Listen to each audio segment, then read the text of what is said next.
but the unarmed practice version had an empty warhead. Ivanov Pavlov completed preparations to fire the granit and then stepped through the GKP hatch into the Compartment 1 torpedo room. There he inspected a Fat Girl torpedo in a rack on the port side of the boat. The weapon's nickname had been inspired by its odd, bulging shape. Designated as a Type 6576, the 36-foot-long cylinder was heavy and difficult to handle. In a weight class equivalent to an 18-wheeled truck, Fat Girls were the largest torpedoes ever built. Russian submariners knew this formidable weapon was feared by NATO, and for good reason. Each torpedo came loaded with enough TNT to split a warship in half. If enemies shivered at the sight of a Fat Girl, they were not alone.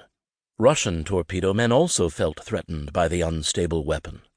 The Russians had opted to use a volatile hydrogen peroxide, HTP fuel, instead of the safer combination of liquid fuel and compressed air oxidization.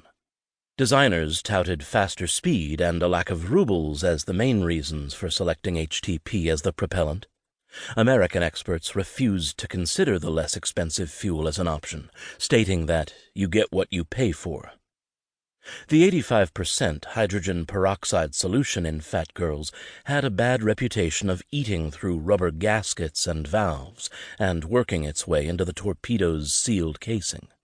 HTP was also chain-reactive and easily agitated by almost anything found in a torpedo room, up to and including the metal sides of a torpedo tube. Fat Girls needed frequent ventilation and inspection to ensure they didn't go Chernobyl. Glass tubes positioned near the weapons kept a constant vigil and triggered alarms in the event of a threshold breach. Should that occur, ocean water sprayed down on the casing to cool off the weapon. If all else failed, torpedo men were trained to eject the torpedo within 6 hours, or risk being ripped apart by an explosion. Lyachin aimed his bow toward the target and positioned his vessel to fire a granit. For the experienced captain, this war game was old hat. He had graduated from the Higher Naval School of Submarine Navigation in Leningrad, now St. Petersburg, in 1977, and served as the weapons officer on the Juliet-class diesel submarine K-58. His competence led to a stint as the captain third rank, an executive officer on the K-77, also a Juliet. He received his first command in 1988 on another Juliet, the K-304, and remained on board until after the fall of the Soviet Union in 1991. The Russian Navy promoted Lyachin to captain first rank in 1996 and gave him the keys to the K-141, a Project 949A Oscar II named after the Russian city of Kursk.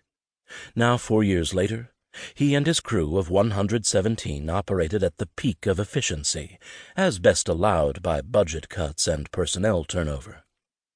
Lyachin continued his approach toward the missile launch zone. First Submarine Flotilla Commander Vice Admiral Oleg Burtsev, now aboard the Pyotr Veliki, Peter the Great, Kirov-class battlecruiser, validated the Kursk's exercise parameters. Lyachin keyed the radio mic to communicate with Burtsev and verify the exercise code of Vintik, which translates into English as little screw. Vice Admiral Burtsev confirmed a tea time of noon to launch the first practice missile.